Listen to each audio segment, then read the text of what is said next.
નમસ્કાર. હાલ સ્થાનિક સ્વરાજ્યની ચૂંટણી સમગ્ર રાજ્યમાં ચાલી રહી છે.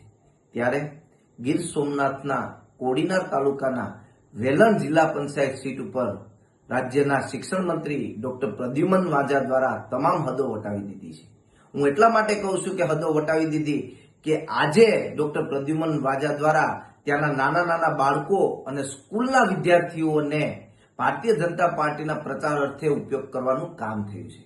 ત્યારે આજે હું રાજ્યના ચૂંટણી કમિશનને પણ કહેવા માંગીએ છીએ કે આ સરેઆમ ચૂંટણી પંચની ગાઈડલાઈનનું ઉલ્લંઘન આ ભારતીય જનતા પાર્ટીના મંત્રી દ્વારા કરવામાં આવી રહ્યું છે, તો તેના ઉપર કડકમાં કડક પગલાઓ લેવા જોઈએ.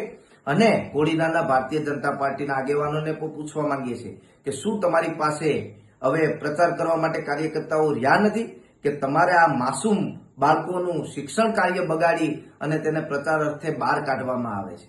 હાલ અત્યારે વિદ્યાર્થીઓની પરીક્ષાઓ પણ ચાલુ છે, ત્યારે આ પરીક્ષાઓમાં સીધી અસર પડી રહી છે. આ રાજ્યના શિક્ષણ મંત્રીને કદાચ ખ્યાલ નહીં હોય, પણ હું આ રાજ્યના શિક્ષણ મંત્રીને કહેવા માંગુ છું કે તમે આ નાના બાળકોનો રાજકીય હાથો બનાવવાનું બંધ કરો અને તમારે ખરેખર આ બાળકો અને તેના વાલીઓની માફી માંગવી જોઈએ.